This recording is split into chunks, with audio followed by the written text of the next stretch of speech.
नमस्कार, मी विलास बडे. न्यूज 18 लोकमतच्या आगे बढो इंडिया या विशेष कार्यक्रमात आपल्या सगळ्यांचं स्वागत. मंडळी, आपल्याला कल्पना आहे केंद्र सरकार देशात वेगवेगळ्या प्रकारच्या विकास योजनांसाठी अनेक प्रयत्न करत आहे. देशातलं MSME हे मंत्रालय सुद्धा विविध योजनांच्या माध्यमातून देशातल्या उद्योग व्यवसायाला चालना देण्यासाठी प्रयत्न करत आहे. त्याचबरोबर ज्या केंद्र सरकारच्या वेगवेगळ्या पॉलिसीज आहेत, त्यांच्या वेगवेगळ्या सुविधा आहेत, त्या सुविधा सामान्य उद्योजकांपर्यंत पोहोचवण्यासाठी म्हणून MSME मंत्रालयानं आता वेगळे प्रयत्न सुरू केलेत आणि त्याचाच एक भाग म्हणून उद्यम रजिस्ट्रेशन पोर्टल त्यांनी सुरू केले. या पोर्टल सुरू करण्याचा उद्देश काय आहे, तर हे सगळे उद्योजक एका प्लॅटफॉर्मवरती आले पाहिजेत. हे सगळे उद्योजक जर एका प्लॅटफॉर्मवरती आले तर सरकारच्या माध्यमातून जी पॉलिसी आखली जाते उद्योगांच्यासाठी, ती पॉलिसी या सगळ्यांच्या पर्यंत व्यवस्थितपणे पोहोचू शकेल. मग हे रजिस्ट्रेशन उद्यम रजिस्ट्रेशन पोर्टलवरती सगळ्यांना युजर फ्रेंडली पोहोचता येईल, सगळ्यांना तिथं रजिस्ट्रेशन होईल. याच्यासाठी अनेक सुविधा तिथे उपलब्ध करून देण्यात आलेल्या आहेत आणि या सुविधा उद्योजकांसाठी अतिशय महत्त्वाच्या ठरत आहेत. पण उद्योजकांनी यासाठी काय करायचंय, फार त्यांना याच्यामध्ये कागदपत्रांची जुळवाजुळव करायची आहे असं काही नाहीये. अतिशय साध्या सोप्या पद्धतीने त्यांना आपलं रजिस्ट्रेशन इथं करावं लागणार आहे. त्याच्यासाठी काय लागणार आहे, तर केवळ त्यांचं पॅन कार्ड आणि आधार कार्ड एवढंच लागणार आहे.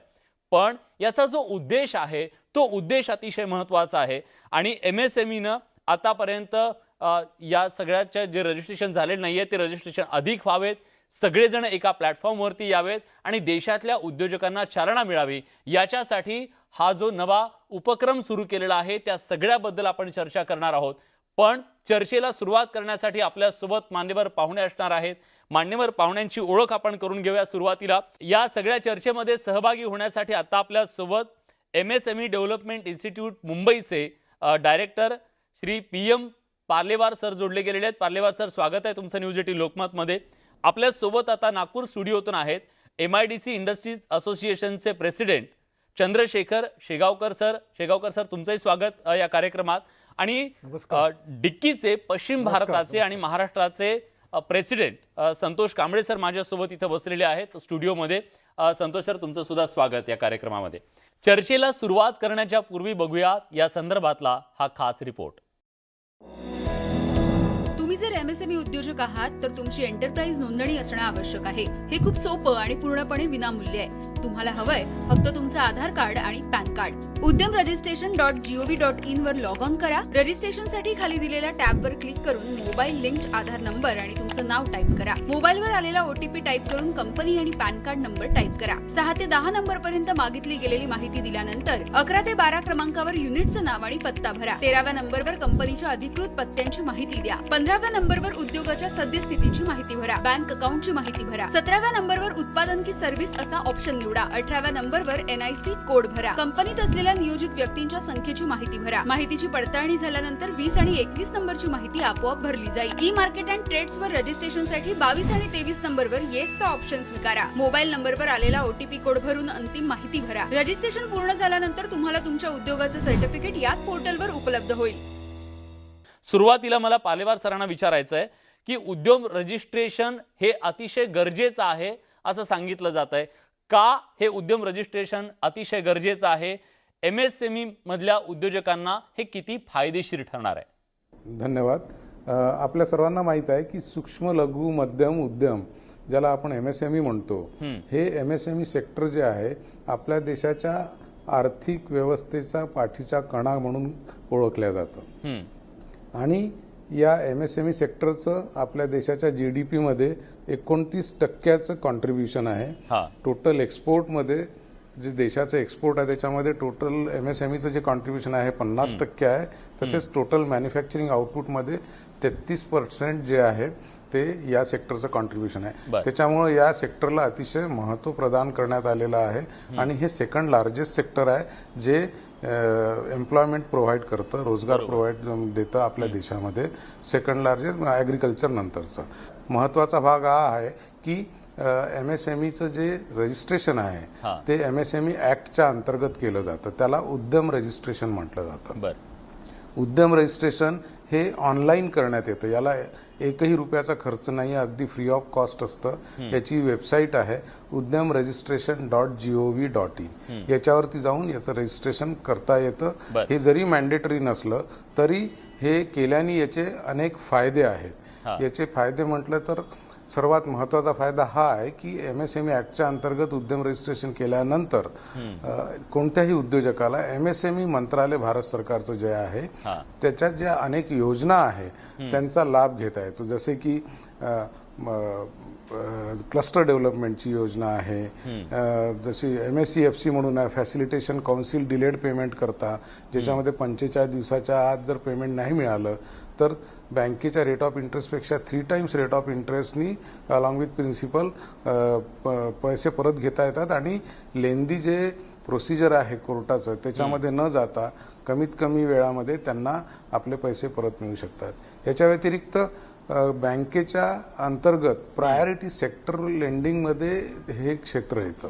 जर त्यांनी उद्यम रजिस्ट्रेशन केलं तर त्याला प्रायोरिटी सेक्टरमध्ये बँकेचं कर्ज मिळू शकतं. स्टेट गव्हर्नमेंटच्या अनेक योजना असतात, सबसिडीज असतात, त्याचा सुद्धा लाभ त्याला घेता येतो. निश्चितच. मला संतोष सरांना आता विचारायचं आहे की सर, तुमच्या नजरेतून MSME मंत्रालयानं ही जी योजना सुरू केलेली आहे, हा उपक्रम सुरू केलेला आहे, तो उद्योजकांसाठी किती उपयुक्त ठरतोय? नमस्कार. आपण हे जे उद्यम रजिस्ट्रेशन सर्टिफिकेट म्हणतोय, आपल्या देशामध्ये लघु आणि सूक्ष्म उद्योजकांसाठी म्हणजे MSMEसाठी फार वेगवेगळ्या प्रकारच्या पॉलिसीज आहेत आणि त्यातली सगळ्यात महत्त्वाची जर पॉलिसी आणि जर मी एक उद्योजक म्हणून जर म्हटलं तर सगळ्यात मोठं चॅलेंज जर आपण म्हणायचं तर ते आहे मार्केट क्रिएशन. आणि या मार्केट क्रिएशनमध्ये 2012 मध्ये एक पब्लिक प्रोक्युरमेंट पॉलिसी तयार झाली आणि या पब्लिक प्रोक्युरमेंट पॉलिसीमध्ये आज आपल्या देशामध्ये सगळ्यात मोठं जर सपोज बायर मार्केट जर असेल ते government itself is a big buyer आणि त्याच्यामध्ये एक रिझर्वेशन क्रिएट केलं गेलं. ते रिझर्वेशन म्हणजे की टोटल परचेसेसमध्ये 20% रिझर्वेशन इज फॉर MSME दिलं गेलं. म्हणजे आज आजच्या घडीला आपल्या देशामध्ये साधारणतः 6 लाख करोडचं गव्हर्नमेंट परचेस आहे आणि मग त्याच्यामध्ये 20% रिझर्वेशन जे आहे ते साधारणतः 1,20,000 कोटीचं मार्केट जे आहे ते फक्त आणि फक्त MSMEसाठी म्हणतात ना आरक्षित केलं गेलं आहे. आणि त्यातला आणखीन एक महत्त्वाचा पार्ट म्हणजे असा की ह्याच पॉलिसीमध्ये ह्या 20%च्या 20% म्हणजे ओव्हरऑल 4% मार्केट जे आहे ते SC/ST उद्योजकांसाठी राखीव ठेवलं गेलं आहे. सो त्यामुळे हा जो ऍक्सेस टू द मार्केट म्हणजे हा access to the public procurement policy आणि ह्याच्यासाठी जो एक म्हणतात ना एक वे जो आहे तो वे उद्यम रजिस्ट्रेशन थ्रू जातो. ह्याचं विस्तारित जर सांगायचं म्हटलं तर आज जे काही MSMEs जे आहेत हे जर उद्यम रजिस्ट्रेशन पोर्टलवरती रजिस्टर्ड झाले असेल तर ते एक रजिस्टर्ड MSME मानले जातात आणि मग त्यांना ह्या सगळ्या ज्या आपल्या देशामधली जी टेंडरिंग व्यवस्था आहे आणि त्या टेंडर्समध्ये मार्केट क्रिएशन जे होतं आणि त्या मार्केटचा ॲक्सेस म्हणून प्रत्येक टेंडरमध्ये त्यांना बरेचसे वेगवेगळ्या प्रकारचे बेनिफिट दिले जातात. त्यातलं सगळ्यात पहिला आणि महत्त्वाचा बेनिफिट जर मी म्हटलं बरेचसे आहेत पण त्यातलं पहिलं बेनिफिट म्हणजे असं की आज कुठलंही टेंडर भरायचं असेल तर त्याच्यासाठी लागणारी जी टेंडर फीज असते ती टेंडर फीज ही MSMEसाठी एक्झम्प्टेड आहे. त्याच्यानंतर नेक्स्ट आणि सगळ्यात मोठा जर एक आपण काय म्हणतात त्याला एक सगळ्यात मोठा पॉईंट म्हटला तर EMD म्हणजे अर्नेस्ट मनी डिपॉझिट. प्रत्येक टेंडरला आपल्याला एक मोठी डिपॉझिट भरावे लागतं just to enter in that just to apply for that tender. आणि ती EMD जी आहे ती EMD सुद्धा पूर्णपणे माफ आहे. आणि सोबत त्याच्याच बरोबर जे सिक्युरिटी डिपॉझिट असतं ते सिक्युरिटी डिपॉझिट अगदी कन्सेशनल रेट्समध्ये आहे. सो हे सगळे जे ओव्हरऑल जे सगळे फायदे in terms of market creation जे आहे ह्याचं जर द्वार कुठून जो ओपन होतं तर ते registered MSME certification through and that to Udyam portal through. नक्कीच खूप महत्त्वाचा मुद्दा तुम्ही मांडलेला आहे. मला शेगावकर सरांना हेच विचारायचं आहे. संधीचं एक प्रचंड मोठं द्वार खुलं होणार आहे रजिस्ट्रेशनच्या माध्यमातून असं सरांनी सांगितलं, संतोष सरांनी. पण प्रश्न असा आहे की आता ज्यांनी हे रजिस्ट्रेशन केलेलं नाहीये असे लोक या संपूर्ण संधीपासून दूर राहणार आहेत का? त्यांच्या एकूण व्यवहारावरती त्याचा काय परिणाम होणार आहे आणि ते या संपूर्ण स्पर्धेमध्ये कुठेतरी मागे पडतील का जर त्यांनी उशिरा रजिस्ट्रेशन केलं तर? नमस्कार. नक्कीच ते मागे पडतील कारण आधी म्हणजे थोडंसं मागे जाऊन सांगायचं झालं तर आधी उद्योग आधार होते, नंतर उद्योग आधार नंतर आता हे उद्यम रजिस्ट्रेशन सुरू झालेलं आहे. आणि उद्यम रजिस्ट्रेशनमध्ये ऑलरेडी तसं जर बघितलं तर मला वाटतं 85 लाख उद्योगांनी all over India already registration केलेलं आहे. ही फार मोठी संख्या आहे. त्यात आपल्या महाराष्ट्राने पण जवळजवळ 15 लाख, महाराष्ट्रात पण जवळजवळ 15 लाख रजिस्ट्रेशन झालेले आहे. तर त्यामुळे ह्याचा नक्कीच उपयोग होणार आहे. आणि ज्यांनी अजून केलं नाही त्यांनी त्वरित करावं, कारण ते जसं आता संतोष साहेबांनी जसं सांगितलं, संतोषनी जसं सांगितलं, तसे इतके सगळे फायदे जे मिळत आहेत ते सगळे फायदे त्यांना म्हणजे त्यांचं जर रजिस्ट्रेशन नसेल तर त्यांना लागू होणार नाही जोपर्यंत ते रजिस्ट्रेशन करत नाही. नंतर तुमचं पुन्हा एकदा स्वागत. न्यूज 18 लोकमतवर तुम्ही पाहताय विशेष कार्यक्रम आगे बढो इंडिया. ज्या उद्योजकांनी UAM वर रजिस्ट्रेशन केलेलं आहे त्यांना पुन्हा एकदा हे रजिस्ट्रेशन करावं लागेल का सर? नाही, उद्योग आधार ज्यांनी केलं असेल आधी आणि त्याला एक डेट दिली होती की कट ऑफ डेट, त्याच्या आधी त्यांनी करायचं होता, ते ही डेट एक्सटेंड झालेली आहे. ही डेट आता 30 जून 2022 पर्यंत याची व्हॅलिडिटी आहे उद्योग आधारची. तर त्याच्या आधी त्यांनी उद्यम रजिस्ट्रेशनमध्ये मायग्रेट करणं अतिशय आवश्यक आहे, तरच त्यांना त्या ज्या योजनांचा लाभ घेता येईल. निश्चितच. मला संतोष सरांना विचारायचं याच अनुषंगानं, संतोष सर, गेल्या 5 वर्षात या संपूर्ण MSME क्षेत्रामध्ये किती मोठा बदल तुम्हाला दिसतोय? नक्कीच गेल्या 5 वर्षामध्ये जर मी महाराष्ट्राबद्दल म्हटलं तर एक उद्योगाची सिनर्जी बदलली पूर्ण. सगळ्यात पहिल्यांदा महाराष्ट्र हा फार अग्रेसर राष्ट्र आहे in terms of whenever it comes to the industry. हा पार्ट जर म्हटला तर आपण नेहमीच अग्रेसर असतो. सगळ्यात महत्त्वाची कुठलीही जर पॉलिसीचा सपोर्ट जर स्टेटमध्ये घ्यायचा असेल किंवा सेंट्रलचा पॉलिसीचा सपोर्ट हवा असेल, सो ह्या सगळ्या गोष्टी फक्त आणि फक्त उद्यम रजिस्ट्रेशन पासून सुरुवात होतात. आणि सरकारला हा जर डेटा जर मिळाला तर त्याच्यामध्ये प्रत्येक सेक्टर वाईज एक सेग्रिगेशन करता येतं की प्रत्येक सेक्टर वाईज किती MSMEs आपल्या देशामध्ये आहेत, किती कार्यरत आहेत, त्यांचे काय डिटेल्स आहेत. हा डेटा जो पुलिंग जो आहे हा फार महत्त्वाचा भाग आहे. आणि त्याच्यावरतीच पुढच्या पॉलिसीज, MSMEsला support, finance support, market creation, त्याच्यानंतर मेंटॉरिंग आणि ह्या सगळ्या गोष्टी तिथूनच सुरुवात होतं असं मला वाटतं. नक्कीच. मला शेगावकर सरांना हेच विचारायचं आहे, या संपूर्ण प्रक्रियेच्या बद्दल सरकारला काय सल्ला द्याल आणि काय अपेक्षा व्यक्त करताय? उद्यम रजिस्ट्रेशनच्या संदर्भात जर बोलायचं झालं तर MSME DI कडनं जे काही डिस्ट्रिक्ट लेव्हलला जे काही MSME DI चे सेंटर्स आहेत त्यांच्याकडनं आम्हाला पूर्ण मदत मिळते आहे. DIC कडनं पण पूर्ण मदत मिळते आहे. प्रश्न कुठेही म्हणजे गव्हर्नमेंट डिपार्टमेंटकडनं, सेंट्रल किंवा स्टेट यांच्याकडनं कुठे काही अडवणूक नाही आहे याच्यात. उलट ते आमच्या इथे असोसिएशनमध्ये येऊन किंवा इंडस्ट्री टू इंडस्ट्री जाऊन रजिस्ट्रेशन करायला तयार आहेत. त्यामुळे अशी कुठेही अडचण नाही आहे. आणि मुख्य एक गोष्ट सांगायची झाली की उद्यम रजिस्ट्रेशन नंबर तुम्हाला एकदा मिळाला की त्या नंबरनी तुमची इंडस्ट्री ऑल ओव्हर इंडिया एकच नंबर असल्यामुळे तुमची इंडस्ट्री त्या नंबरनी ओळखल्या जाईल. उद्योगाला जे स्किल्ड म्हणजे स्किल्ड लेबर आणि स्किल्ड वर्कर्स जे पाहिजे आहेत त्याच्यासाठी देखील MSME कडे फार चांगल्या स्कीम्स आहेत. आणि त्या स्कीम्स ते MSME आणि असोसिएशन, लोकल असोसिएशन्स इंडस्ट्रीजच्या त्यांच्या थ्रू राबवत आहेत. आणि त्यात बरेच म्हणजे त्यांना जवळजवळ स्किल डेव्हलपमेंट किंवा स्किल म्हणजे तुमच्या फॅक्टरीत येऊन ते वर्करला डायरेक्ट म्हणजे अशा पण काही स्कीम्स आहेत की जे तुमच्या फॅक्टरीपर्यंत पोहोचतात आणि वर्करना तुम्हाला स्किलिंग करतात आणि फ्री ऑफ कॉस्ट. नक्कीच. किती महत्त्वाचं आहे हे तुम्ही निश्चितपणे सांगितलेलं आहे. पण मला पार्लेबाज सरांना विचारायचं आहे, केंद्र सरकारकडून MSME मंत्रालयाकडून सातत्यानं वेगवेगळे प्रयत्न करण्यात आले आतापर्यंत की हे रजिस्ट्रेशन करणं गरजेचं आहे, त्याचे फायदे काय सगळं सांगितलं गेलं. पण तरीसुद्धा अनेक लोक आहेत, अनेक उद्योजक आहेत, ते हे रजिस्ट्रेशन करत नाही आहेत. अशा लोकांचं काय नुकसान होऊ शकतं? या रजिस्ट्रेशन न केल्यामुळं याचे लाभ त्यांना मिळणार नाही आणि जर लाभ नाही मिळणार तर ते नक्कीच त्यांचं नुकसान राहील. तर अशा परिस्थितीमध्ये जास्तीत जास्त लोकांनी उद्यम रजिस्ट्रेशन करावं याच्याकरता माझ्या या कार्यालयातर्फे पूर्ण महाराष्ट्रामध्ये MSME मंत्रालय विकास आयुक्त MSME मंत्रालयाच्या योजना MSMEच्या विकासाकरता राबविल्या जातात. त्याच्या अंतर्गत मोठ्या प्रमाणावरती आम्ही उद्यम रजिस्ट्रेशनचे कॅम्प सुद्धा लावत असतो. तिथे ज्याही उद्योजकाला उद्यम रजिस्ट्रेशन करायचं आहे किंवा ज्याला काही कठीणाई येत असेल तो येऊन तिथे उद्यम रजिस्ट्रेशन करतो. तर नाही केलं तर नुकसान आहे आणि केलं तर अनेक फायदे आहे.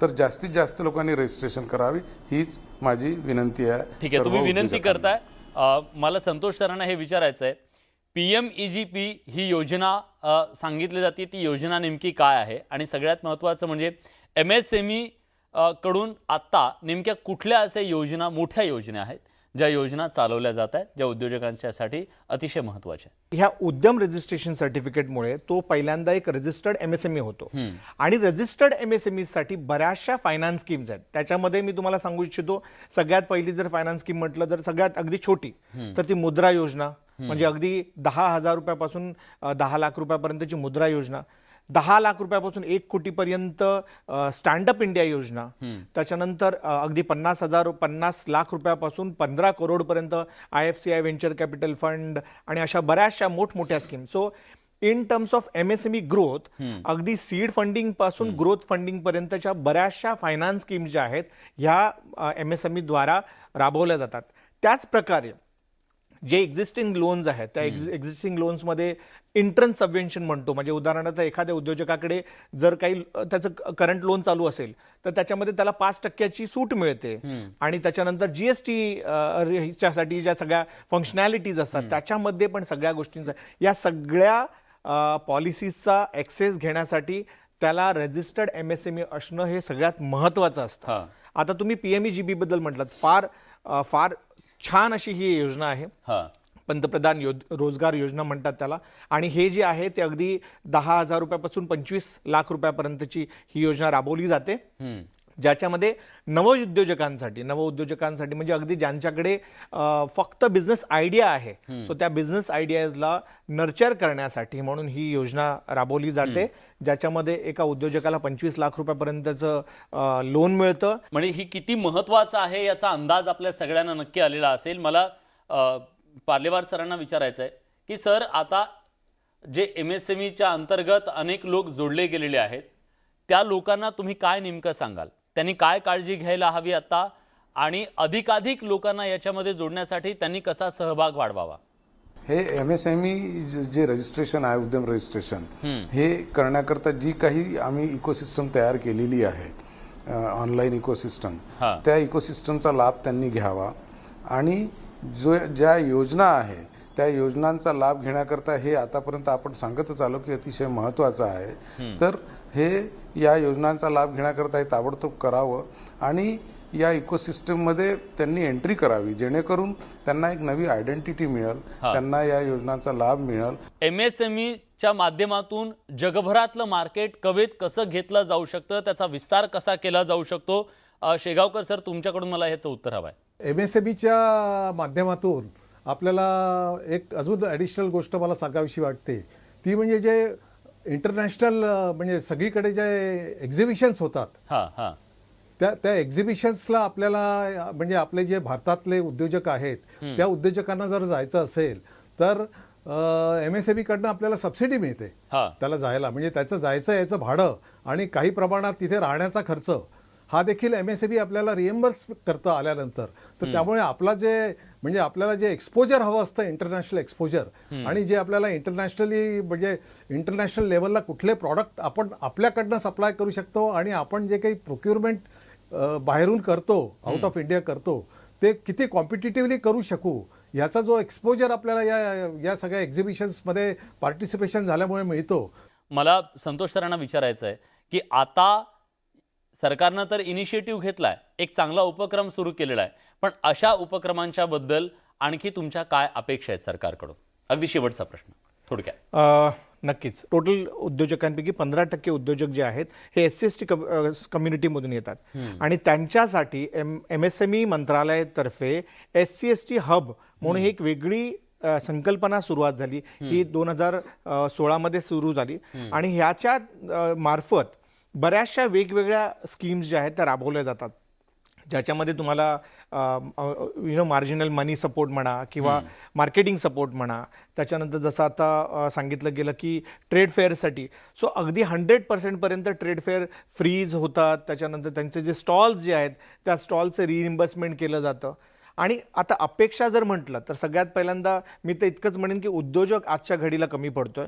आज अवेअरनेस थोडा आणखीन जर वाढला, आणखीन वाढवला आणि आणखीन आपण जर ह्या चॅनलमार्फत आणि ह्या सगळ्या ठिकाणून जर हा बऱ्याचशा उद्योजकांपर्यंत पोहोचला, आजच्या घडीला पॉलिसीची तसं म्हणायला तर काही कमी नाही राहिली आहे. फक्त एवढंच आहे की त्यांचे बेनिफिशरीज किंवा त्यांचे जे बेनिफिशरीज ह्याच्यासाठी कमी आहे की का तर त्यांना ते अजून माहीत नाही किंवा ते तिथे आलेले नाही आहेत. माहीत नाही, पण आता माहीत होईल, कारण नेटवर्क 18नं त्याच्यासाठीचा पुढाकार घेतलेला आहे.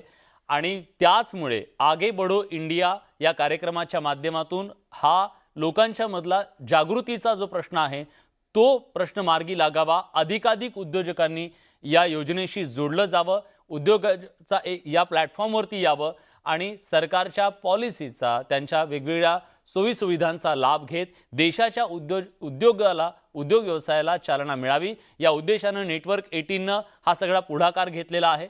पुन्हा एकदा आम्ही आवाहन करतोय, या कार्यक्रमाच्या माध्यमातून हा देश पुढे न्यायचा असेल, या देशाची अर्थव्यवस्था आपल्याला पुढे न्यायची असेल तर सर्व उद्योजकांनी आता हे रजिस्ट्रेशन करणं अतिशय गरजेचं आहे.